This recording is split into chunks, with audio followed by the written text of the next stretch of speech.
Seriously अनबयानेबल victory. अनबयानेबल बोले तो इसको एक्सप्लेन किया ही नहीं जा सकता। कैसे एक्सप्लेन करें, किस तरीके से एक्सप्लेन करें? जो के बनते थे अपने आप में क्या कहते हैं पन्ने खां, वो कितनी बुरी तरह से आके एक्सपोज हुए हैं इंडिया के अंदर। 4-1 से हार गए, मतलब कि 4-1 से पहला मैच जीत के लगातार चौथा मैच 4 मैचेस हारे हैं। और ये वाला जिस तरीके से हारे हैं ना, मतलब कि शर्म खा के डूब मरना चाहिए। इतनी बुरी इनके लिए हार हुई है ना कि तीसरे दिन के अंदर ही हार गए। मैंने आपको पहले भी सुबह बताया था, जब मैंने डे 2 का रिव्यू किया था, मैंने कहा था कि जितनी इंडिया ने लीड चढ़ा दी है इनसे कहाँ होनी है, ये तो इसी के अंदर फुड़क जाएंगे। तो पूरी सीरीज के अंदर इनकी जो एवरेज रही है 200, 230, 250 रही है, इनसे कहा 400, 500 होने, और वही हुआ। आज भी आप देख लें, वो जो इनकी जो कहते हैं ना, वो आप कह सकते हैं जो इंडिया के अंदर औकात बनी हुई है, उतने ही रन कर सके। क्या शानदार किस्म की इंडिया बॉलिंग कर रहा है, क्या शानदार किस्म की बैटिंग कर रहा है। अश्विन इस पूरे टेस्ट मैच के अंदर कितनी विकेट्स लेके चला गया है। एक अनदर फाइफर, कितने फाइफर ये बंदा ले चुका हुआ है, अनदर फाइफर। इससे बेहतर आपका क्या हो सकता है कि आपका 100वां टेस्ट मैच हो और आपने इतनी विकेट्स ले ली हो। भाई क्या बात है अश्विन की, well play, well deserve this man. ये बंदा जैसे कहते हैं ना, इंडिया को ये बंदा क्या हर बंदे ने संभाला हुआ है। कुलदीप यादव आपके सामने है, वो कौन सा कम बॉलर है। फिर बुमराह आ जाता है, फिर जडेजा आ जाता है। कोई हर टेस्ट मैच में किसी एक ने तो चलना ही चलना होता है। फाइफर कंफर्म होता है किसी एक इनिंग्स के अंदर इंडिया की। हर इनिंग्स में किसी एक बॉलर को फाइफर मिलता है। रोहित शर्मा मुबारकबाद आओ आपको, आपने जो टीम बना ली है ना, अब आपको किसी बड़े खिलाड़ी की जरूरत नहीं है। ना आपको राहुल की जरूरत है, ना आपको अभी ऋषभ पंत की जरूरत है, ना आपको जिसको कहते हैं श्रेयस अय्यर की जरूरत है, ना आपको फिलहाल विराट कोहली की जरूरत है। आपने जो टीम बना ली है ना, मुझे लग रहा था, बाकियों को भी लग रहा था कि इस टीम के साथ बड़ी बुरी तरह से हारेंगे, लेकिन आपने इस यंग टीम के साथ खेल के जो विक्ट्री हासिल की है ना, सैल्यूट है आपको। और आपने एक शानदार किस्म की टीम बना ली। अब आप इसी टीम के साथ खेलते रहेंगे ना, ये टीम हारेगी नहीं, टीम परफॉर्मेंस करके दिखाएगी, बड़ी शानदार परफॉर्मेंस करके दिखाएगी। क्या जबरदस्त किस्म की कैप्टनसी बंदे ने की है, क्या जबरदस्त किस्म के फैसले इस बंदे ने किए हैं। और इंग्लैंड को हराना इतना आसान नहीं है। इंग्लैंड माइंड गेम्स खेलता होता है, लेकिन जितना बुरी तरह से इनके माइंड को हर्ट किया है, जितनी बुरी तरह से इनके माइंड को मधोला है इंडिया ने, ये तो अपनी सुध-बुद्धि खो गए होंगे। ये सच्ची में अपनी सुध-बुद्धि खो गए होंगे। इनको समझ नहीं लग रही होगी हमारे साथ हुआ तो हुआ क्या है। ये इस वक्त जिसको कहते हैं ना, सदमे के अंदर होंगे, और होना भी चाहिए। जो इनकी परफॉर्मेंस चल रही है, इनको सदमे के अंदर होना भी चाहिए। ये जो इनकी जो वर्ल्ड टेस्ट चैंपियनशिप की कहानी खत्म होती नजर आ रही है ना, वो बिल्कुल सदमे में इनको होना चाहिए। इंडिया जिसको कहते हैं इस पर लीड कर रहा है शानदार किस्म। जो मुझे ऐसा दोबारा से फीलिंग आ रही है कि ये दोबारा से यही होना है कि इंडिया वर्सेस ऑस्ट्रेलिया का वर्ल्ड टेस्ट चैंपियनशिप का फाइनल हो जाना है, और इंडिया लगातार तीसरी दफा वर्ल्ड टेस्ट चैंपियनशिप का फाइनल खेलेगी। क्योंकि इंडिया की जो टेस्ट टीम है वो बहुत खतरनाक है, अनबयानेबल जिसको कहते हैं ना, ये टीम है अनबयानेबल। अब आप लोग सोच रहे होंगे अनबयानेबल क्या, मैं दोबारा आपको बता देता हूं, मतलब कि एक्सप्लेन किया ही नहीं जा सकता।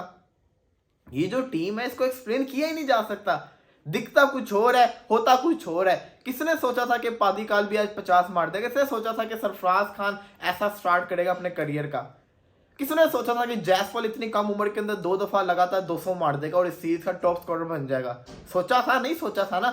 ये वो चीज कर देते हैं जो सोची नहीं होती। किसी ने सोचा था कि कुलदीप यादव बैटिंग भी इतनी अच्छी कर लेगा? नहीं सोचा हुआ था। ये चीजें वो करते हैं जो सोची भी ना हो। इंडिया ने लगातार चौथा टेस्ट मैच जीता है, जो कि आसान नहीं है। इस वक्त तक जब से बेसबॉल आई है तब से लेके अब तक इंग्लैंड लगातार 4 मैचेस हारा नहीं। इंग्लैंड तो लगातार 3 मैचेस भी नहीं हारा था। वो इन्होंने करके दिखा दी, जो सोचा भी नहीं था।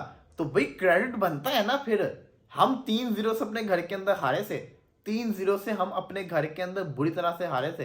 वो 4-1 से अपने घर के अंदर जीत रहे हैं। हम 2-1 से जिसको कहते हैं ना हार जाते, तब भी मैं कहता हूँ कि चलो एटलीस्ट एक मैच तो जीता है।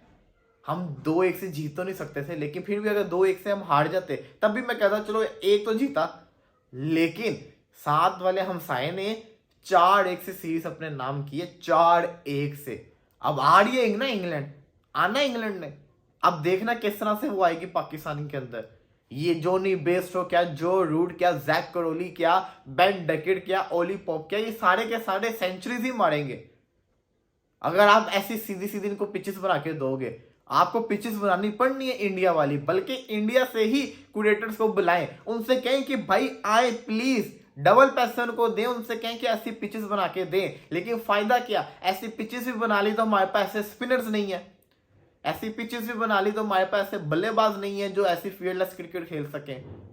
ऐसी पिचेस के ऊपर अगर देखा जाए तो अश्विन जैसा बॉलर भी तो चाहिए, कुलदीप जैसा बॉलर भी तो चाहिए, जडेजा जैसा बॉलर भी तो चाहिए। हमारे पास ऐसे बॉलर्स नहीं है, हमारे पास ऐसा बॉलर नहीं है अश्विन जैसा जो टेस्ट का बादशाह हो।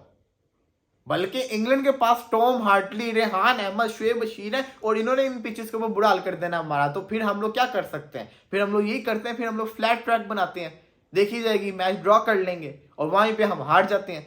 ये चीज हमें मरवा जाती है। तो अब इस चीज को देखना पड़ना है। अलबत्ता मुबारकबाद हो लकी फैंस हैं इंडियन टीम के, क्योंकि जितने ये लकी फैंस हैं ना, इनको इतनी विक्ट्रीज देखने को मिलती है, हर सीरीज ये लोग जीत जाते हैं, परफॉर्मेंसेस आती हैं, पूरी दुनिया पे इनकी क्रिकेट राज करती है और शानदार किस्म का जिसे कहते हैं ना, अपने आप को एंटरटेन करवाते हैं अपनी टीम के थ्रू। तो ये बड़े लकी फैंस हैं। ऐसे लकी फैंस जिसको कहते हैं ना, सबको सबके होने चाहिए। जैसे कि अभी मैं लकी फैन हूँ पेशावर ज़ल्मी का, ज़ल्मी जीते जा रही है अपने मैचेस। वो अलबत्ता अलग बात है कि बाबर आजम कल मुझसे मिला नहीं, या इतना सा फासला रह गया था, इतना सा फासला। रश बहुत था, बड़ी कोशिश की, बड़ी चिल्लाया, आवाजें लगाई, लेकिन फिर भी बाबर आजम जैसा कहता है ना, निकल गया था आगे, क्योंकि दूसरी तरफ लोग बड़े ज्यादा थे। अलबत्ता रही बात इस मैच की, तो देखिए इस मैच के अंदर तो लग ही रहा था कि ये जो इंग्लैंड है ना, ये एक इनिंग से हार जाएगी, और वही हुआ। इंग्लैंड बड़ी बुरी तरह से हार गई। इंग्लैंड को जिसको कहते हैं ना, अपनी इज्जत बचानी चाहिए थी, लेकिन इंग्लैंड पहले 2 जो मैचेस हारी थी, पहला मैच जीती, दूसरा मैच हारी, तीसरा हारी। यहां तक जो इंग्लैंड था ना, फाइट करता हुआ हारा था, एट द एंड जाके हार रहा था। चौथा मैच बड़ी बुरी तरह से ये लोग हारे, और उसके बाद जिसको कहते हैं ना, आखिरी मैच जो ये लोग हारे हैं, ये बड़ी बुरी तरह से हारे हैं। बल्कि एक मैच में तो ये बड़ी हाईएस्ट जिसको कहते हैं विक्ट्री से हारे हैं, वो भी बड़ा बड़ा मार्जिन था, मेरा ख्याल है दूसरा ही था वो।